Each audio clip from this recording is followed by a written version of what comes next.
Yes, people, what's happening? Welcome back to the channel and welcome to another live stream and your daily Chelsea update. Lots to get through as always, people. Fabrizio Romano reporting last night that Chelsea at this point in time are no longer pursuing a deal for Napoli's Victor Osimhen. The finances involved are too much, the wages are too high. So Chelsea, as it stands right now, will not be making a summer move for Victor Osimhen. So what does that mean in terms of Chelsea's pursuit for a striker? Does that put Benjamin Sesko as in the driving seat? Does it mean that they're going to go in for Aston Villa's John Duran? Does it mean that Ivan Toney suddenly becomes a more viable option? Are we going to go for Victor Gyökeres? It begs the question. Whilst I probably agree with the Osimhen situation in terms of the finances, it does beg the question: who do we go for?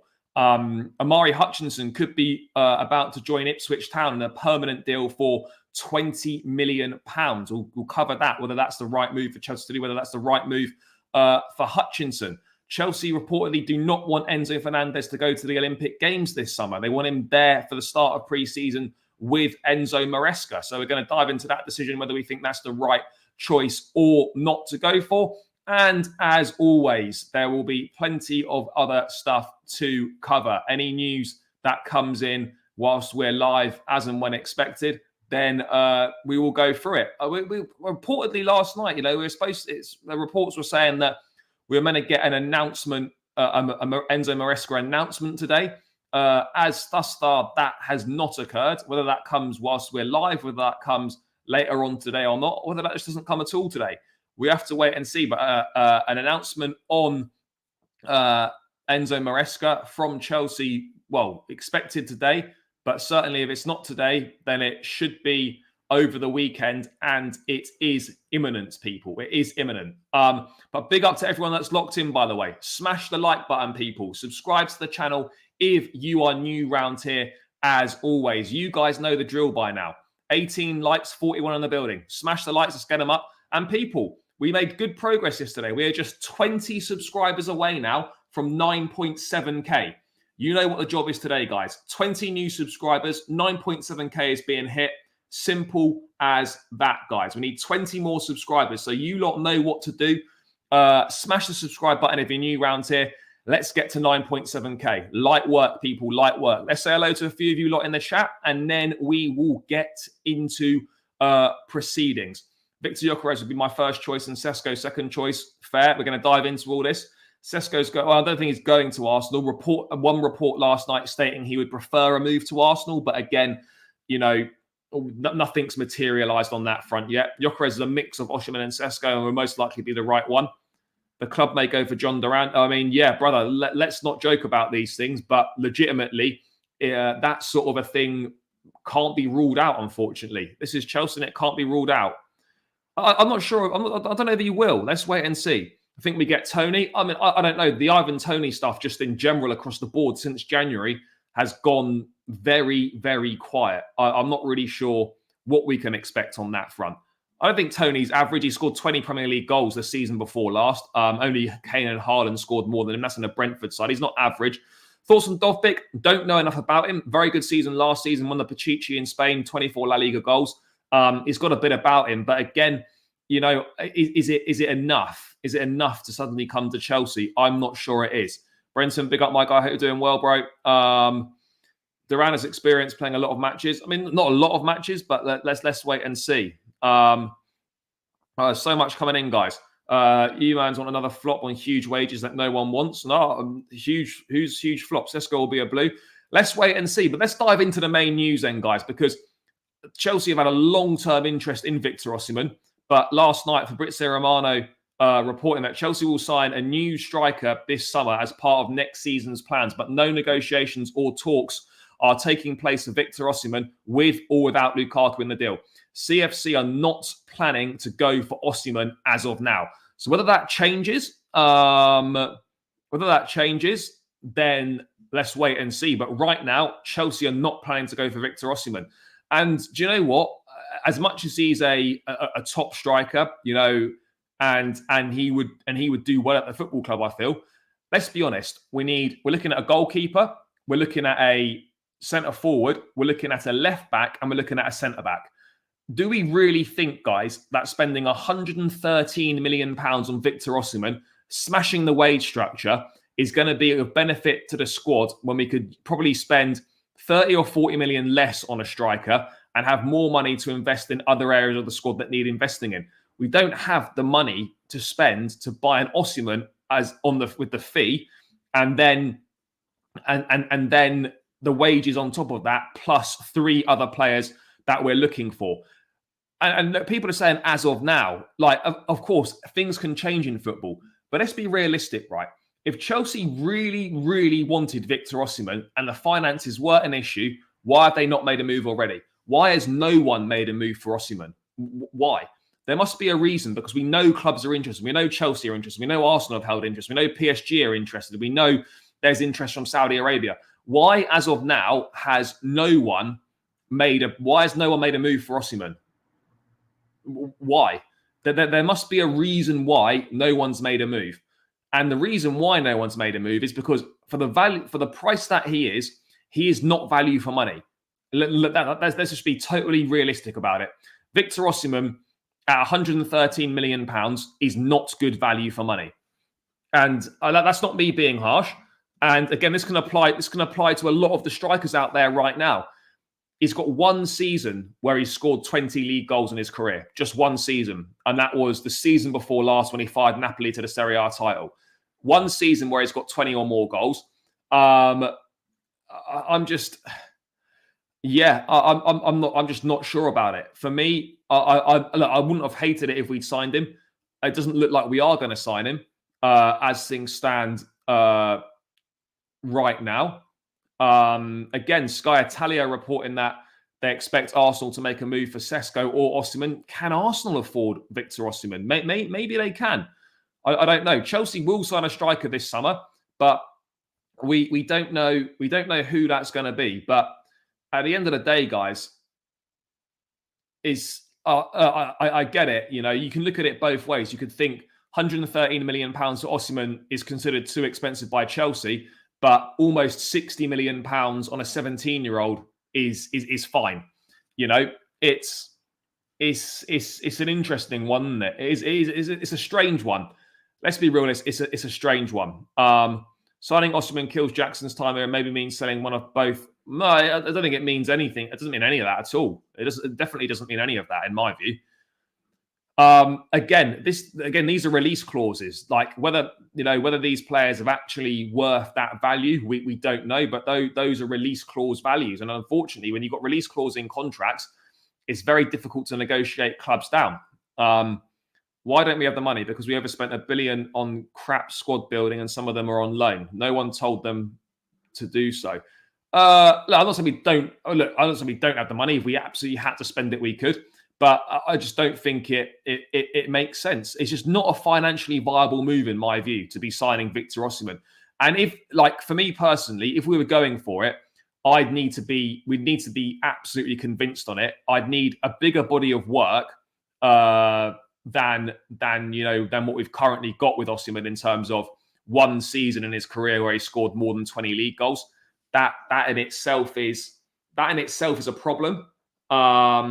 You know, I don't get that personally. And then the wages as well. The geezer's going to want like 250k a week. That's not what we're doing here. That's not what we're doing here. To be honest, the striker position is the main position that needs to be prioritised this summer. We need an experienced, proven goal scorer. Look, I agree that we need a proven goal scorer. Problem is, there's very few of them about. Would I describe Victor Osimhen as a proven goal scorer? Yeah, potentially. But again, you know, is it a concern that there's only been one season where he scored over 20? I'm not sure if that's a concern or not. But another thing is as well on the Osimhen thing is that when we look at it here, hold on. Chelsea are not thought to be keen on paying Osimhen's £113 million release clause. They are not thought to have progressed in their long-term interest in him at this stage. So, yeah, there's obviously, if it's purely a financial thing, then you sort of think, well, if you desperately want the player, then you find a way to make it work. I suspect Chelsea aren't fully convinced, and then it's maybe convenient to trot out the finances at this stage as to why we're not going to make a move. Again, you could look at this as, could it be all part of a bigger game? Could this be some sort of gamesmanship that we're playing to try and get Napoli to reduce their price? I don't know. Napoli seemed pretty set. There was a reason why Osimhen signed that contract extension with the release clause in, because there was an acceptance with Napoli that he was going to go, this is the money that we want for you when you leave. And if no one pays it, then you're going to end up staying. And right now, at this point in time, as I said, football's fluid and things change. But at this point in time, people, I would say that we're in a situation where Osimhen is not looking like the guy. He's not looking like the guy that's going to come.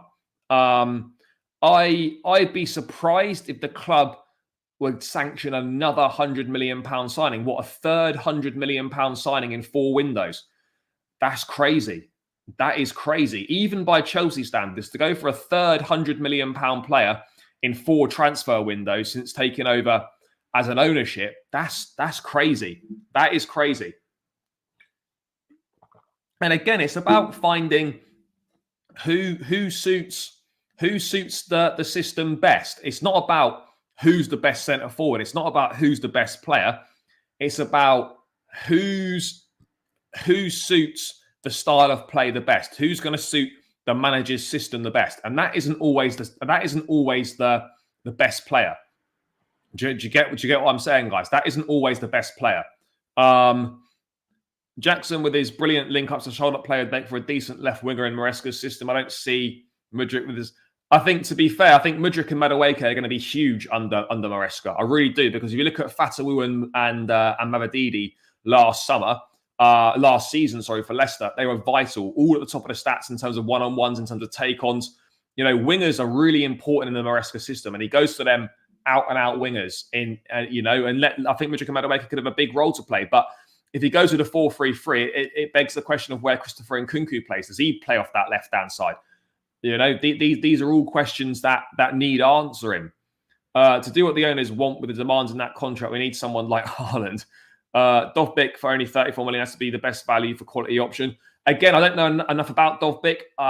Again, we're going off one season here. I mean, I've not tracked Dovbyk's career previously because Girona have not been anything. But now that they're looking like they are, you know, a little bit of something, it's, you know, you pay more attention to him. But I'm pretty certain Dovbyk's last season is probably the best season he's had in his career. You know, I could be wrong on that, but I'm pretty certain it probably is the best season in his career. Yes, guys, 95 in the building. Keep getting the likes up, people. Keep smashing that like button.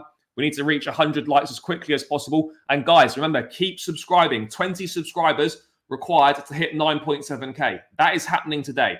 And remember, at 10K, guys, there is a giveaway for one of you lucky subscribers and members of the channel to win a Chelsea shirt of your choice for the upcoming season. So get subscribed and get in with a chance of winning a Chelsea shirt of your choice for the upcoming season. But we need to hit 10K as quickly as possible. 20 subscribers to go, guys, for the 9.7.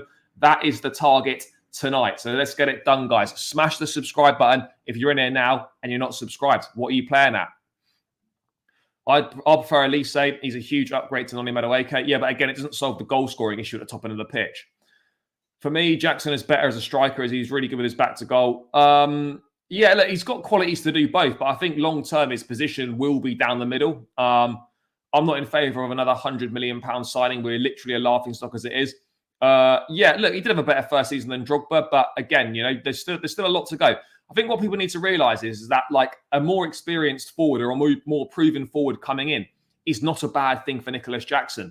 You know, it's someone to learn from. It takes the burden of goal scoring off him, which might be beneficial to him. Like, someone else coming in is not going to be of detriment to Nicholas Jackson. It's going to be of benefit to him. You know, it absolutely is. Talking about the pros of the Maresca system is exciting, but what happens when he gets figured out and doesn't have a plan B? Well, yeah, that's the big thing, and that's the same, for everyone. That is the same for everyone, guys. You know, when you haven't got a plan B? You know, when plan A is not working, then what happens? You know, it's all very well, you know, having this heavy possession-based style of football. What happens when you go away to your Man Cities, you go away to your Liverpools, you go away to your Arsenals, where you're not going to dominate the possession? What happens there? How do you switch it up? Do you have an alternative plan? These are all things that are important and need to be thought about. Let Jackson cook as the main man. Else, what was the point of last season? No, but you got to. It's a squad game. It's a squad game. You need more than one forward. You know, this idea that, you know, people think we shouldn't sign another striker because it's gonna affect Nicholas Jackson. It's not going to affect Nicholas Jackson. It's only gonna benefit him, guys. It is only going to benefit him. It really is. Dovbyk has 3 back-to-back seasons. Yeah, but is this his first season in Europe? Was he at Girona the season before? I don't know. I think we go for a goalkeeper, centre-back, left-back, and then see what's left for a striker. I still think the striker is the most important signing we're going to make this summer because we need one. We desperately need one, and I think it's it's definitely going to be the most important signing we make. I've got no doubt about it. Enzo will need to hit the ground running from day one. Nothing short of a miracle is required. Fair. Mudryk and Madueke can't retain it. I think that's slightly unfair. They can't retain it. I think they can. They definitely showed that they've come on from the start of last season to the end of the season, and there's big potential there. And at the end of the day, you know, you're not going to make a profit on either of these guys if you decide to sell them this summer. You're not. You're telling me that Mudryk at an initial £62.5 million, if you tried to sell him this summer, you're not getting anywhere near that. You just not. You're not making a return on your investment at all. And I think Madueke was around 35 million pounds, if I remember rightly. You're not making a profit on that either. So these guys, for me, Mudryk and Madueke have definitely got one more season in them, and then they'll be playing for their Chelsea careers, because once Esteval Willian comes in 25, once Kendry Paez comes in 2025, then it's a totally different conversation, people. Then it's a different conversation because there's competition for places. There's top young talents coming in. This is what we need to think about, people. This is what we need to think about, guys. Let's have a look what else is coming in here. Mourinho going to Fenerbahce as well. That's a big one. Jose in Turkey could definitely be fireworks. That's going to be my new team now out in Turkey. A new team. I've never had a team in Turkey before, but yeah, definitely be following a special one out there. You need decent technical players to be able to have alternative plans. We put 2 in, 2 together. Maresca's a better coach than Poch. I don't think he's a better coach necessarily because he's not proven it, but certainly tactically, it appears on the face of it that he would be. You know, it appears on the face of it that he would be. Exactly. This is my point. It's not about replacing Jackson or affecting his development. It will take pressure off him and it will give him someone to learn from, and it will be a massive, massive plus for him. It really will. David Washington, I think, was signed to flip as a profit at some point. He'll go on loan, I think. That Fofana was signed cheaply. He's someone that will definitely be flipped for a profit. There's no 2 ways about it. He 100% will be flipped for a profit. Osimhen and Sesko all want Arsenal. Arsenal aren't signing both of them. You know, they someone is not signing both of them this summer. That just isn't happening. Ball playing goalie seems pretty important. Yeah, it does, and that's why we've suddenly been linked with goalkeepers. Following the Maresca announcement. Look, I would probably agree on that. I think as things stand right now, Chelsea out the race currently. I suspect that it's one of 3 things as it stands for Osimhen right now. Either stays at Napoli, which is maybe a chance. Either stays at Napoli, he goes to PSG as the Mbappe replacement, or he goes to Saudi Arabia and gets the bag for 2 or 3 years and then comes back for Europe. Yeah, there's a lot to be excited about in terms of Kendry Paez, but it's important to remember that when he comes in, not to put a load of pressure on him. But yeah, it's certainly exciting. But I think ultimately for me, on the Osimhen thing, it probably is the right decision. It probably is the right decision if we're being brutally honest, because the salary demands are too high. I mean, Di Marzio out in Italy, reliable Italian publication, he has a very high salary, and that's why Chelsea didn't go forward, because after a meeting with his agent, they didn't find an agreement with the salary. So yeah, the salary is a problem. But then on the flip side, what I would say, I admire the fact that the ownership are trying to bring Chelsea's wage bill back under control, because it spiraled out of control under Roman. There's no denying it.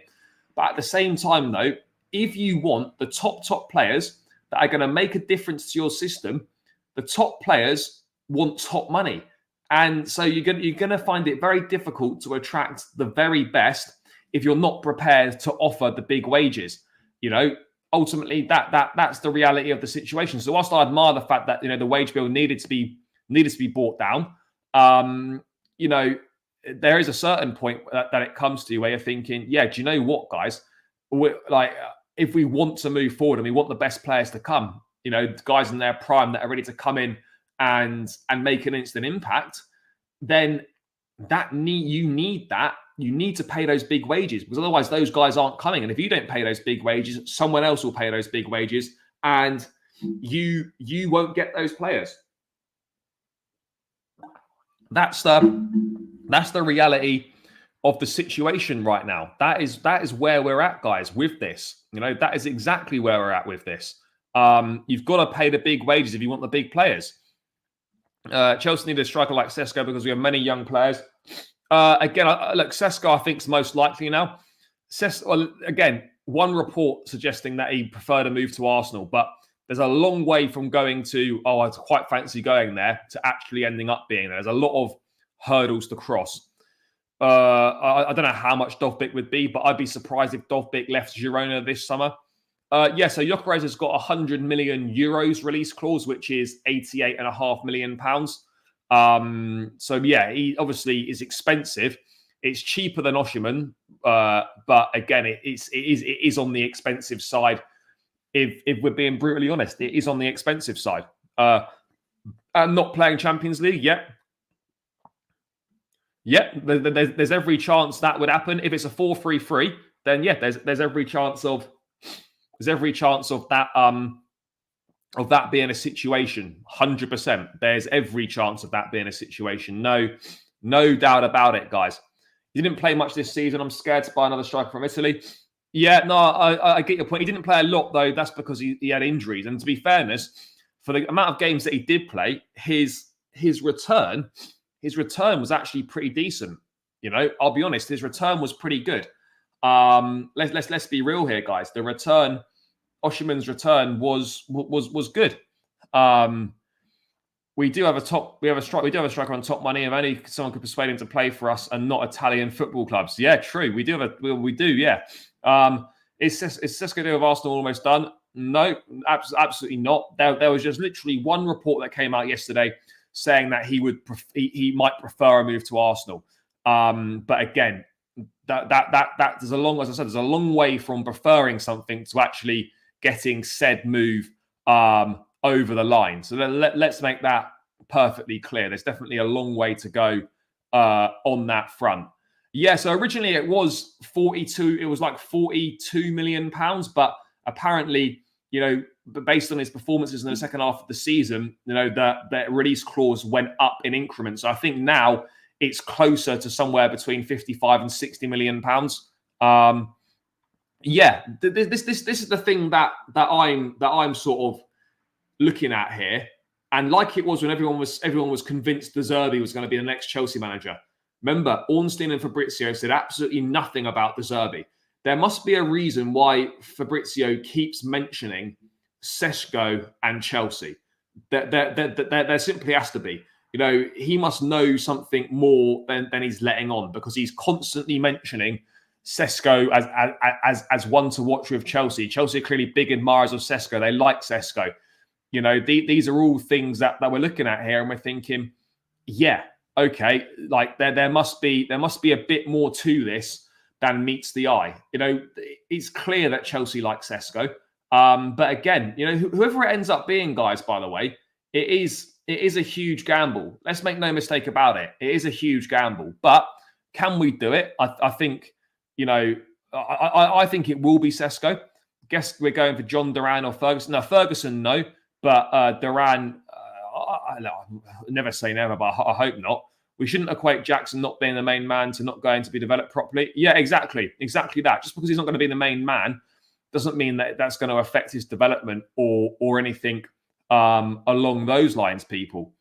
I think Lukaku will go to Napoli with the Conte appointment. Well, Napoli will only sign another forward if Osimhen leaves. And right now, I don't know who's going to pay that release clause as it stands. Osimhen and Jackson as our strikers leaves us short when they go to AFCON tournaments. It absolutely does. It's not just the transfer fee and wages on top of taxes and agents' fees. Yeah, no, I agree. These are all things that people don't take into account. The deal is just a colossal amount of money. There's no denying that. The deal is just a colossal amount of money, guys. That's the reality of the situation right now.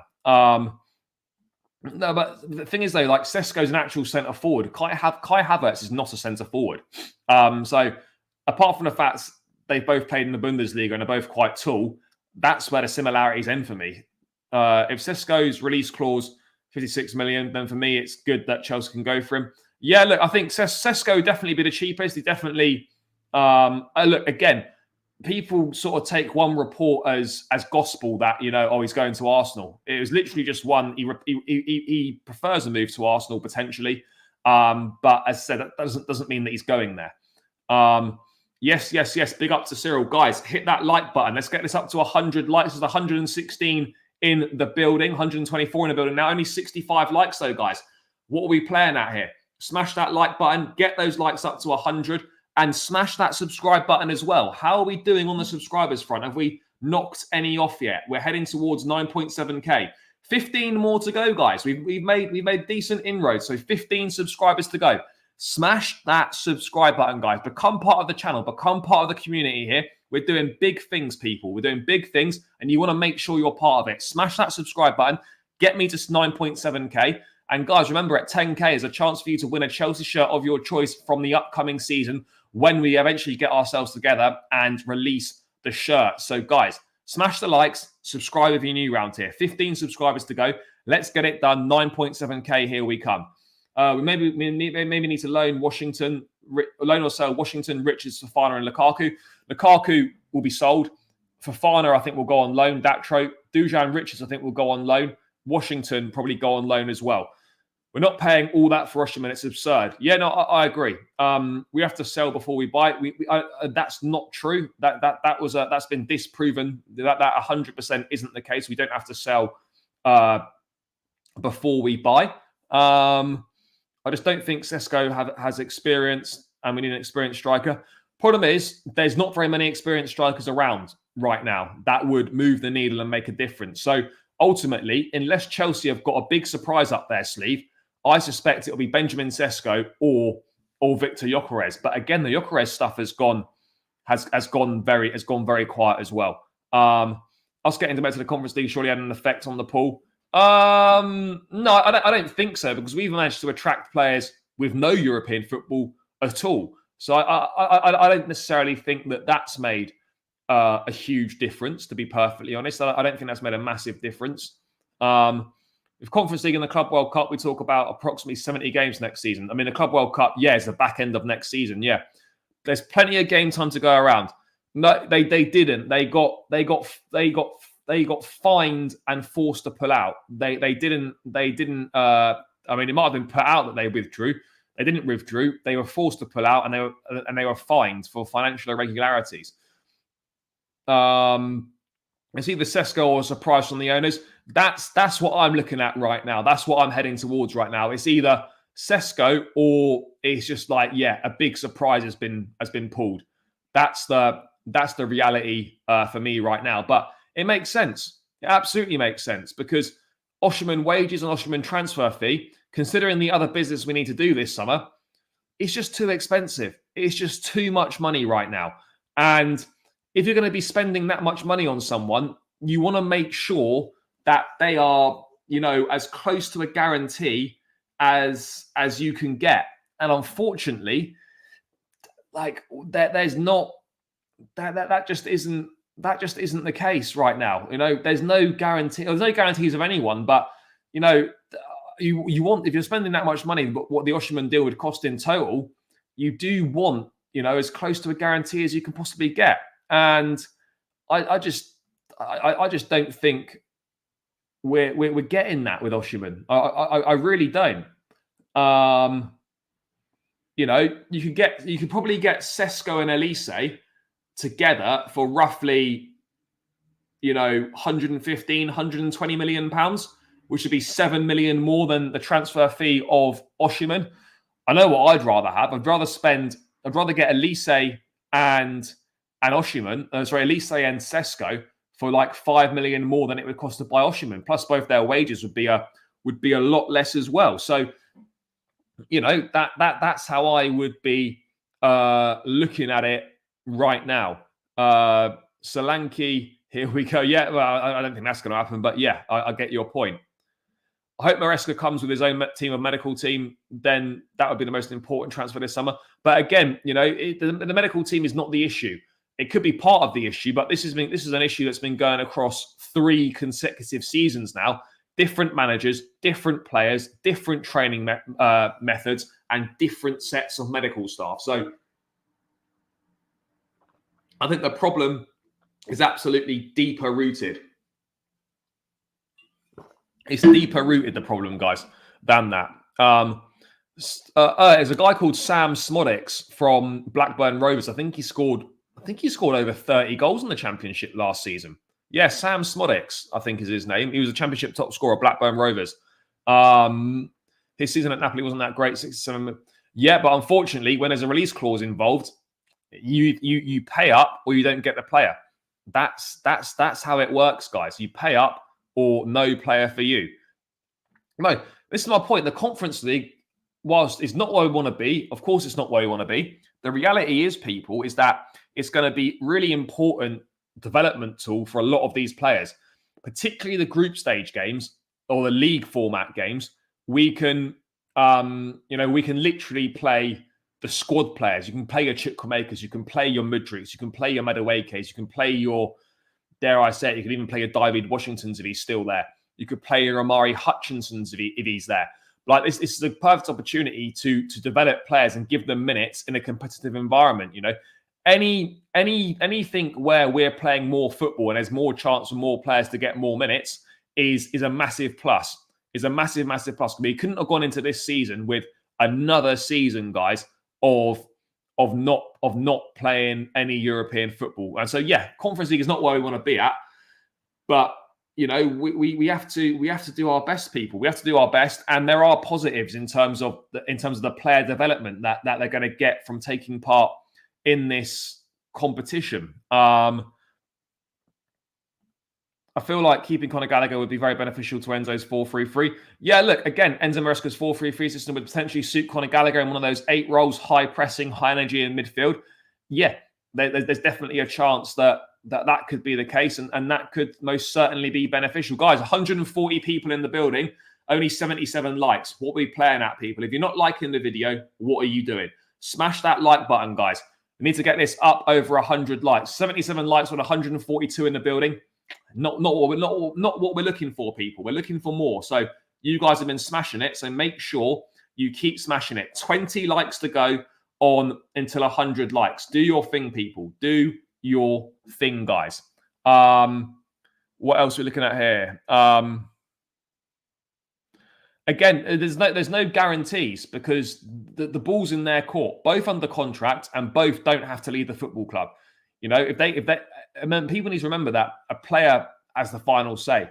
Even if a transfer fee gets agreed, it's down to the player. We saw Martin reject a move to Burnley despite a fee being agreed. We saw Trevor Chalobah turn down a move to Nottingham Forest despite a fee being agreed. So just because a fee might be agreed, it doesn't necessarily mean that the players are on their way out. That's the reality of the situation here, people. That is the reality of the situation, guys.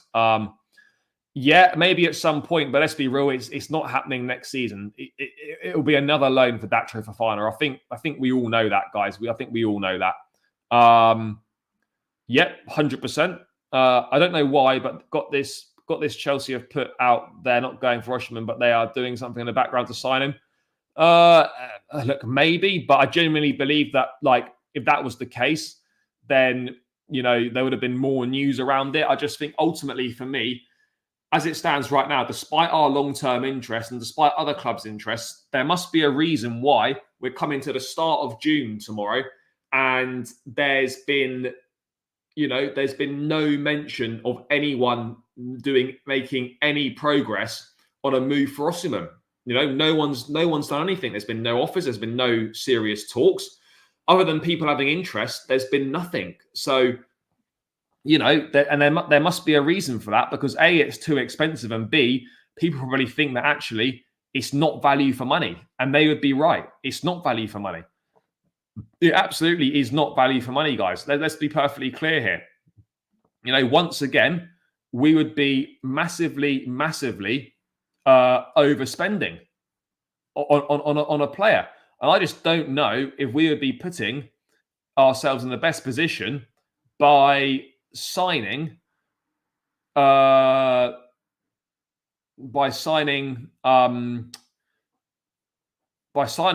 for that money. It doesn't make sense to me. Doesn't make sense. No, I don't think he does. No, but it's not up to him. It's frustrating that they won't pay big money for a proven striker. They wasted so much money on unproven players. Or at the end of the day, there's very few proven strikers in the market. Very few proven strikers in the market, guys. That's just the way it goes, unfortunately. Gallagher might refuse to leave. I'd do that if I was him. Yeah, of course.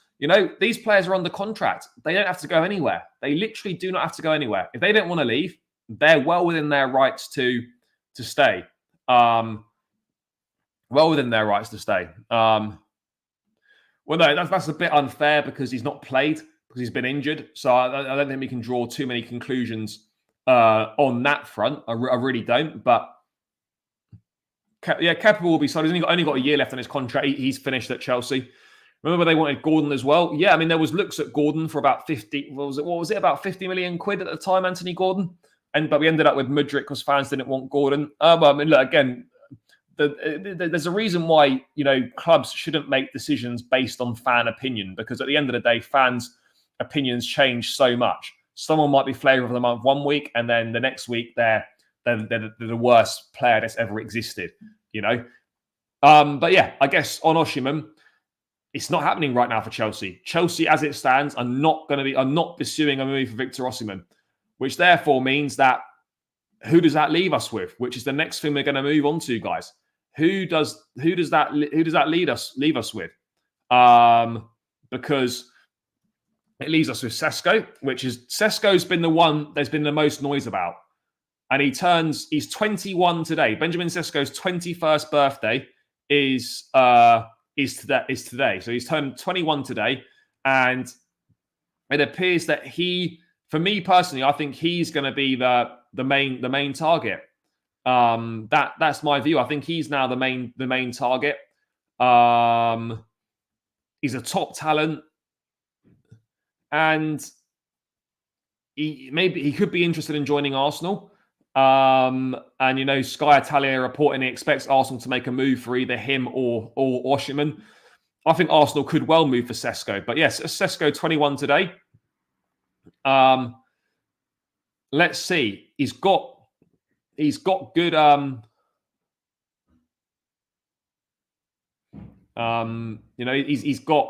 got a bit of everything. He's clearly, I think he's going to go right to the top. I think he's a great player. But again, you're taking a huge gamble. He's got ability. He scores great types of goals. He's tall. He's good in the air. He's physical. All these things, guys, that are important things. But ultimately, does he suit Chelsea? I mean, there's only one way of finding out, of course. But he's got a lot of potential. And again, potential's is a key thing. But even if you go back as far as 2022, Fabrizio reporting that Chelsea had a meeting with the agents of Benjamin Sesko last week. This is 2 years ago in August. So the interest has been there for a long time in Benjamin Sesko. He's 6'5", aerial threat, good threat from set pieces. Bernardo Cueva might be licking his lips at that one if he ends up coming. He's got Champions League experience. It does make sense. It does make sense. He bagged 18 goals last season, just 20 years of age. Yeah, there's a lot of refining to do. He's a huge talent. He brings physicality. He's got great ball striking. And, you know, going to Chelsea would be a good move for Sesko, I feel. But it's not. I just don't know if it's what we're looking for. I just don't know if it's what we're looking for. And that's the biggest thing for me is he a Maresca type player? That's the difficulties here. That's the difficulties. Apart from Mudryk, Sanchez, and the odd toddlers, I think we've done well in our transfers, all but Lavia. Yeah, no, I think so. There's a limited number of clubs able to do a 150 million deal. Real Madrid, City, Liverpool. Yeah. Yeah, no, true. No, I wouldn't have thought so, but it can't be ruled out. You never know with our owners. They seem to really like certain players, but end up not signing them. Yeah, true. Yes, big up my guy. Napoli to spend this. Oh, yeah. Happy Friday. The rest of the point will be announced. Yeah, it was going to be announced today, but as thus far, nothing. So maybe it's not coming today. Sesko had a 29% conversion rate last season, 14 goals, no pens, 5 right foot. You know, he finished the season strongly. But yeah, look, guys, 95 likes, 5 more likes required to the big 100. How are we getting on subscribers-wise as well, people? How are we getting on subscribers-wise? We still need 15 more. Guys, what are we playing at here? Smash that subscribe button. 150 in the building. There's definitely 15 people that aren't subscribed. So, guys, smash the thumbs up button and smash that subscribe button. Let's get to 9.7K. That needs to be chalked off ASAP. Light work, people. Light work. You know, let's get it to 9.7K and another step closer to the 10K milestone. And of course, guys, remember, shirt giveaway, Chelsea upcoming season when they release them. One of you guys will have a chance to win. So make sure you are subscribed to the channel. If you're locked in right now and you're not subscribed, please do subscribe, guys. 15 more subscribers required. Let's do it. Hit the subscribe button. It's free and it takes seconds and it means a lot, more than you could imagine. So we've done the Osimhen stuff. Let's quickly discuss... let's discuss youngsters, because that's all we ever do at Chelsea is discuss youngsters. Amari Hutchinson. Ipswich are weighing up a £20 million bid for the winger following the successful loan spell last summer, and are targeting a £20 million move. Now, there's 2 or 3 ways of looking at this. You either think, right, okay, his stock's high right now, £20 million profit on someone that we signed on a free transfer 2 years ago. So then make 20 million quid, good deal. The other side of the bargain is if he has another season on loan at say Stuttgart and does well in the German league and the Champions League, or gets a season on loan back at Ipswich again and does well in the Premier League, his value suddenly becomes maybe a £30 million, maybe £35 million. But the gamble you take is that if he doesn't have a good season out on loan next season, maybe that value drops again. So do you strike while the iron's hot and get your £20 million for him, and you take 20 and you think, right, we've made a 20 million profit on someone in 2 years? That's pretty good going. If we're being totally honest, yeah, that is pretty good going. So look, let's be real, guys. You know, if you look at players that are going to be flipped for a profit, you look at players like Hutchinson coming in on a free. You look at players like a Datro Fofana. You know, let's be real, guys. You're not flipping a Caicedo or a Mudryk or a Madueke for profit. You just aren't. You know, you're not going to sell Mudryk for more than the £62.5 million you initially paid for him. You're not doing that right now. Hutchinson, for me, you know, as much as I'd like to see him have a run in their team, the reality of the situation is, guys, he's not getting ahead of Cole Palmer. He's not getting ahead of Madueke. He's not getting ahead of Mykhailo Mudryk, whether people agree or disagree. He's not getting ahead of Nkunku. You know, there's 4 or 5 players in front of him that he simply isn't getting ahead of. So, you know, that's the reality, guys. And if £20 million gets offered, I'm sort of looking at that and I'm thinking, is it worth the gamble of having, loaning him out for one more season, hoping he does well to increase his value? Or is it worth, I don't know, is it really worth cashing in now and thinking, do you know what, we've made 20 million quid on a player that was free 2 years ago? I don't know. It's a tough one because either way, as much as I'd like to see him have a go in the team, I just don't see how he gets in the team because there's too many players ahead of him. And then not only do you then factor in the arrivals of Esteval, Willian and Kendry Pires in 2025, it's just a case of, do you take the risk? That's it. Yes, Daryl, big up. I'd rather give him a chance in the team. I don't know if Casadei is staying or not. I suspect he'll go on loan again. Yes, big up, mate. Hope you're doing well, bro. I'd risk it and loan him back to Ipswich for the season and I hope he improves and comes back even better. Yeah, look, there's always that sort of like, I guess gambling mentality where you sort of like, oh shit, I've got 20 million here, but if I have another go, I could get 30. But then equally, I couldn't end up with 15, and it just depends if that's worth it. Look, there's no doubt in my mind that if Hutchinson went on loan again to Ipswich in the Premier League, I think he would do well, and I don't think his value would necessarily drop. But you just don't know because we've seen it with Amanda Broya. He was loaned out last season to for 6 months to try and increase his value. It did anything but that. If anything, it decreased his value. So, I'm not saying the same would happen with Hutchinson. It just depends. Is the juice worth the squeeze? Is the reward worth the risk? Do you get what I'm saying? These are kind of the margins we're dealing with here. These are the margins that we're dealing with here. But I get your point. It is tempting to risk, but then at the same time, it's also very tempting to take 20. I'll tell you what, if Ipswich offered £25 million this summer, at 25, I think we should do business. That's my thoughts. Stuttgart are interested as well, and they have Champions League football next season. Yep, he was a guest at their final game of the season against Borussia Mönchengladbach. Having a look again, Bundesliga could be good for him.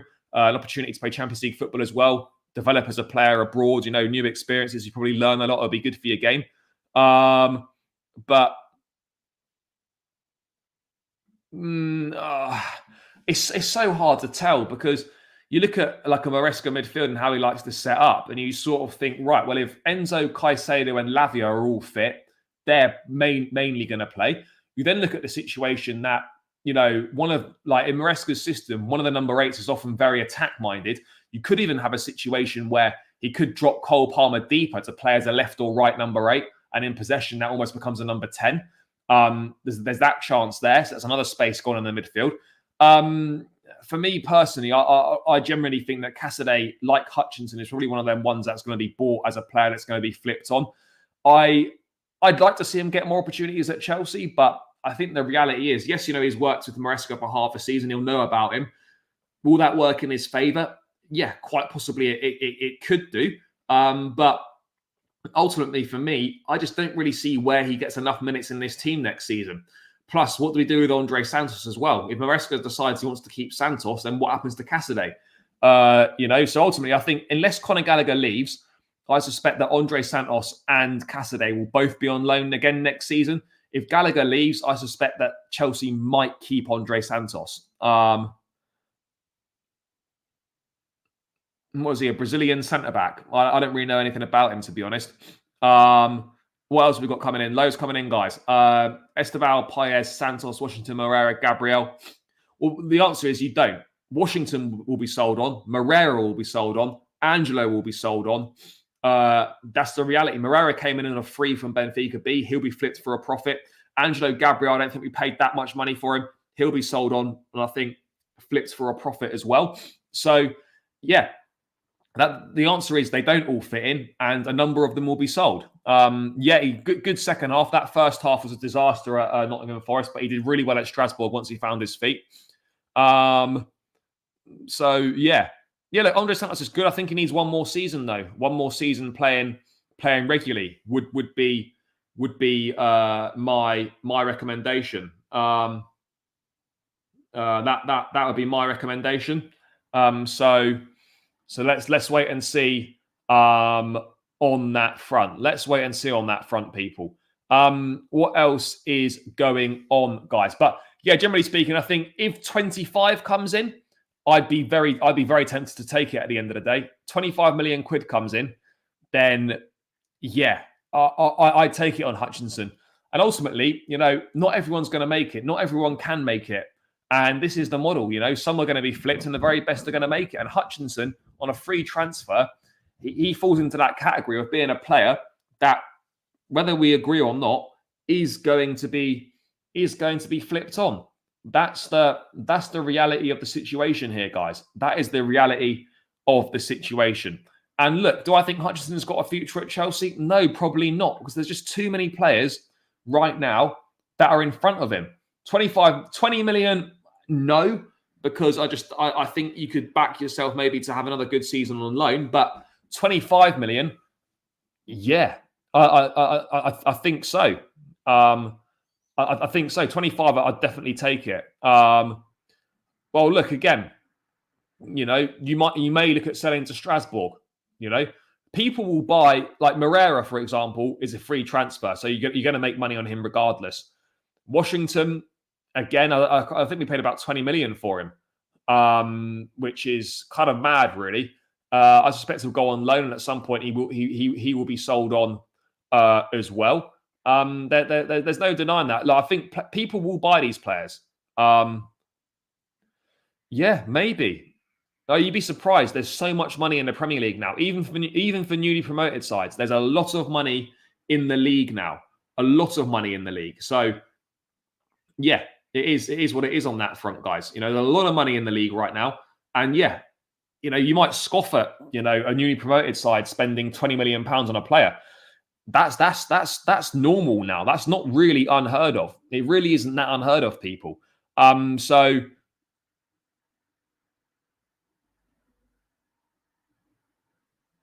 I think it's probably a bit of both, to be honest. I think there might be some doubts over the player. But yeah, I think the main reason is, for sure, the main reason is the finances. There's no escaping that. The main reason is absolutely the finances. They spend crazy every summer. Yeah, guys, keep running the likes up. Keep running those likes up, people. What are we on? 119. Let's get this to 150 likes, people. 150 likes required. And also, how are we getting on subscriber-wise? Are we nearly at the 9.7? 12 more to go, guys. Keep smashing the subscribe button. 9.7K, we are closing in. So make sure you are smashing that subscribe button. Become part of the community. So much content coming on the channel over the summer. Daily streams, Euro stuff, all sorts coming on, guys. Collabs, people coming on.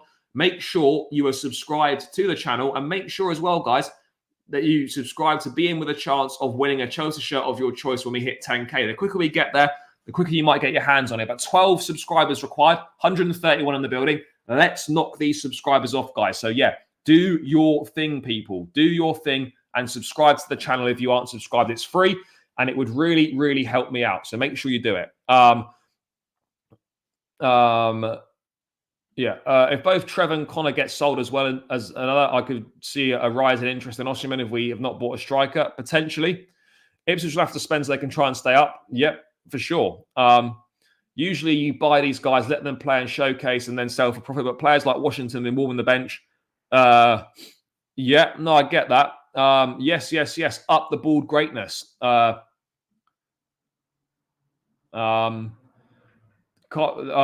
because he's not good enough. What's Ben Yedder going to do for Chelsea? That's not it.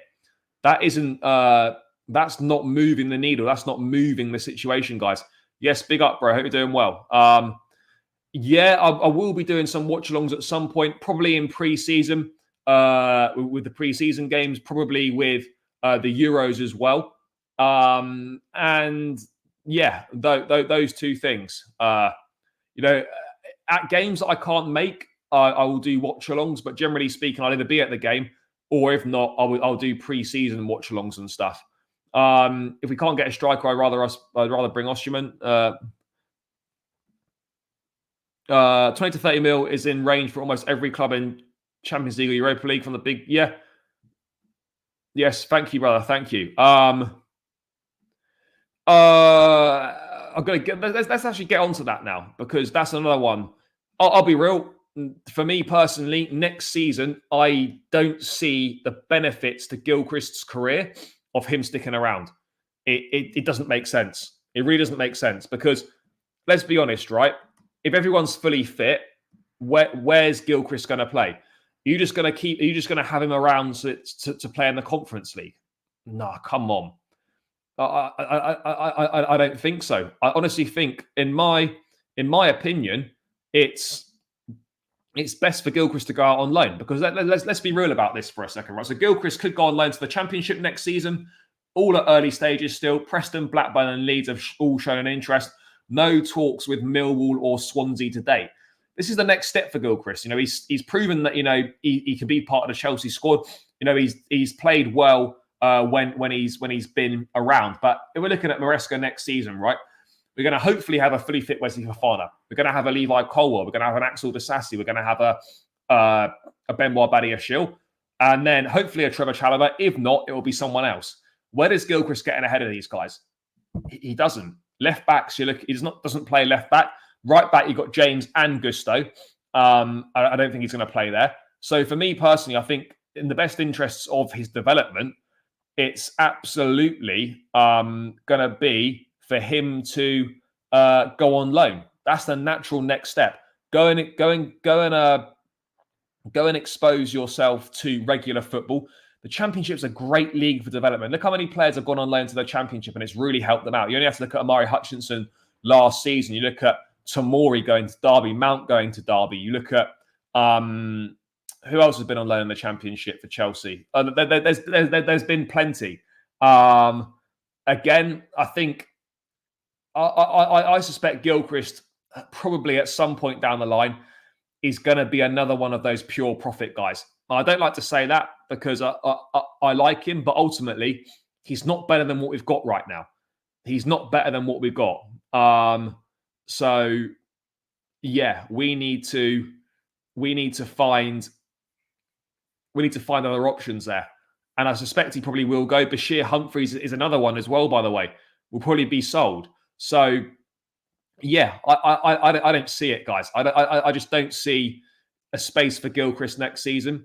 Go out on loan, do your thing, play regularly, develop your game, learn more, be part of a senior setup for the entire season and all that sort of thing. Those things are really important, guys. Those things are really, really important for a player's development. So for me personally, I think it would be a mistake in terms of his career, to just at Chelsea next season and not really play. That for me wouldn't make sense. So let's get it to a situation, guys, where he goes on loan, plays in the Championship regularly week in, week out, and then we make a decision from there. But for me right now, it makes no sense for Gilchrist's development as a player to get fringe minutes at Chelsea and maybe play Conference League. That's not worth it. That really, really isn't worth it in my book. So yeah, that's my views on that. We have got a really good academy, but the reality of the situation is that despite how good the academy is, it doesn't mean that every player that comes out of it is going to play for the first team. They'll still go on and have very good careers, but it just means they probably won't play for all of them will play for the first team. And I think Gilchrist falls into that category. Next season, go on loan, see what happens. Tyreek George is another one. Very Chelsea gaining confidence on Olise. Yeah, again, another one to look. Joe Shields driving force behind that. Let's wait and see what happens on that front. By the way, they are mates. You can talk to mates about things that aren't football. I wouldn't really read anything into that. Then he's at ITV and Sky have reached an agreement for free-to-air TV. No, not seen that. Yeah, of course, the academy's twofold. You either produce great players for the first team for nothing, or you produce good players that aren't quite good enough for the Chelsea team, but they're more than good enough to go and have very good careers elsewhere, and you make a profit. My issue is that you shouldn't be using the academy to bail yourselves out financially from making stupid mistakes. That's my irritants with what's going on right now.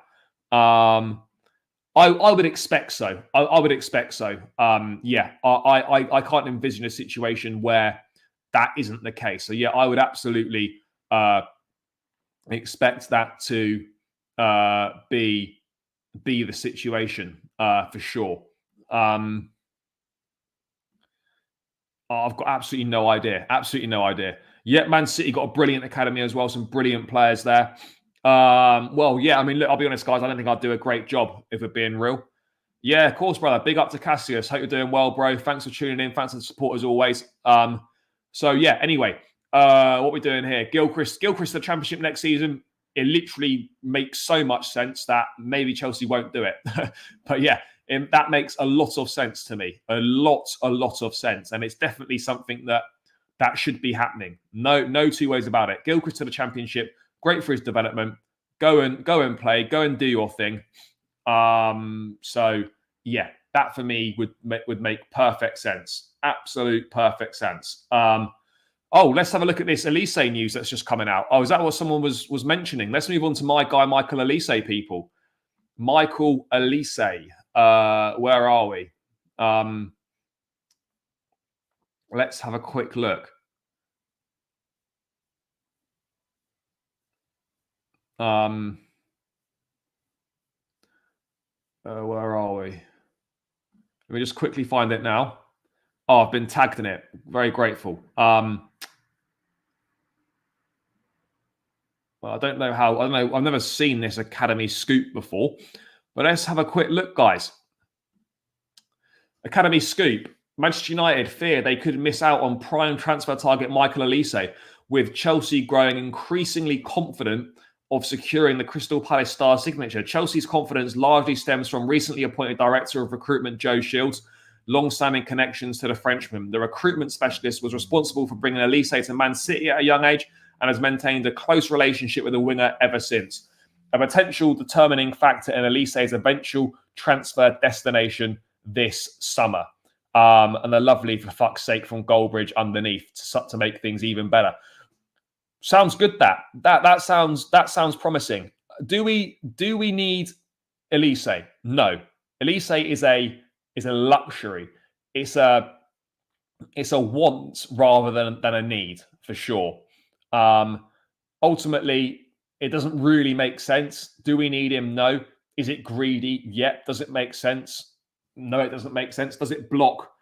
Does it sort of make you wonder what the hell the plan is with the likes of Esteval and Paez coming the following season? Yes.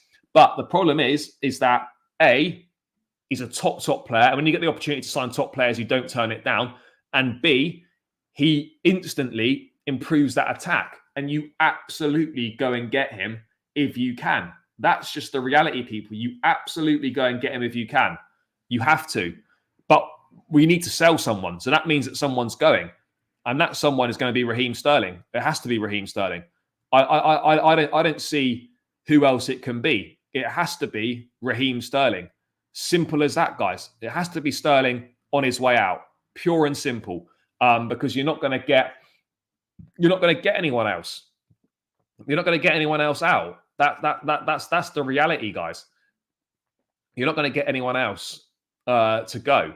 So, yeah, Olise would be great. Somerville is a good player. I'm not really sure it's something that I'd be looking at from a Chelsea perspective, but yeah, Joe Shields is that guy. We should all be bowing down to Joe Shields, because Joe Shields has been instrumental with Cole Palmer. He's been instrumental with Romeo Lavia. He's been instrumental driving behind this potentially. No, I don't see Palace accepting anything less than the release clause. And I think, I don't know what went on last summer when we activated the release clause and it looked like he was coming. Something went wrong there. So I don't think we want to do anything that's going to potentially sour relationships even further between the two clubs.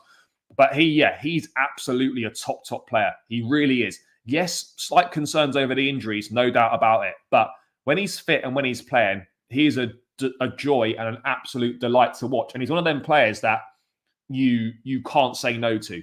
When you're presented that chance to sign, you don't say no. It really is as simple as that. You just do not say no when players like him become available. You just don't. You know, you really don't do it. And that's the reality here, guys. You do not say no. He's gonna have to drop down. He's gonna have to drop down. And again, on this Esteban Paez thing, Fabrizio reported it a couple of times that he absolutely isn't coming. They're not going out on loan. They're going to be going straight into the first team squad. Whether that changes in a few months by the time they come here, let's wait and see. But the plan right now, as reported by Fabrizio, is that these guys are going to go straight into the squad. It is the wages. Yeah, the wages are a big problem. But ultimately, he's the one that needs to go, because I don't think the club are going to give up on Mudryk after 18 months. I don't think they're going to give up on Madueke after 18 months. So that means that Sterling's got to go. And I would just like to know what the plan would be in regards to Michael Olise. Like, what's the thought process? Because you've got Esteban Paez coming in 2025. You've got Mudryk. You've got Madueke. You've got Nkunku, who, if Maresca goes with a 4-3-3, then, you know, Nkunku's going to have to play on the left. You know, you've got a lot of wide players here and a lot of options here. So I'm not sure what the plan is, but ultimately, it's not my choice to make the plan. I'm not paid to make the plan. It's not my job to make the plan. Ultimately, the way I look at it is, does Michael Olise make this football team better? Yes, he does. Is he a top player? Yes. Is he affordable? Yes. If we can do a deal, go and get it done. Simple as that. Absolutely as simple as that. Olise is a top player. I'm a huge fan of his. A huge fan of his. So yeah, I hope that happens. I hope we can do something. Again, Olise could play on the left. He could play as a 10 maybe as well. You know, there's definitely options there. But it's good news to see that the relationship of Joe Shields, the work that Joe Shields is doing, could be advantageous to us over Manchester United. So that's going to be certainly one to watch over the summer, the Olise thing. That's going to be an interesting one. Brother Angelo, I don't think it's going to play for this football club. I'll be real. He's going to be one that will be sold on, in my view. I don't see him playing for us. Sterling is not going to go to MLS, not at his age anyway. I don't see that. Guys, 150 people in the building. Big up to everyone that's locked in, as always. Guys, we're 131 likes. Let's get this up to 150 likes. Do your thing, people. Smash the like button and subscribe to the channel if you're new around here. I think we're less than 10 away now from 9.7k. So things are moving on nicely. 9 to go, people. I've just had a check. 9 to go. Subscribe to the channel. There's 9 people in it that definitely aren't subscribed. So smash that subscribe button now. Become part of the community, guys. And in with a chance to win a shirt as well. When we reach 10k, there'll be a prize draw online, on stream, live. I'll explain in detail nearer the time when we reach the 10k. But you'll have a chance to win a shirt of your choice for the upcoming season, Chelsea. So smash that subscribe button. Let's hit this 9.7k, guys. We're 9 away. Come on, people. Do your thing. Top community that's being built here. Help me out, guys. Help me out. And get to 150 likes as well, which is going to be 18 more likes. Let's get it done, people. Let's get it done. Another Potter situation where he bought obscene amount of players and made the job impossible for the manager. Look, again, let's wait and see. I don't see Olise coming in unless they've got a plan or they know how they're going to get rid of someone else. Because, if you just think this is too good an opportunity, we're going to bring him in, and then we're just going to deal with it when he arrives, and we'll see what happens. That's what I'm kind of feeling on that one.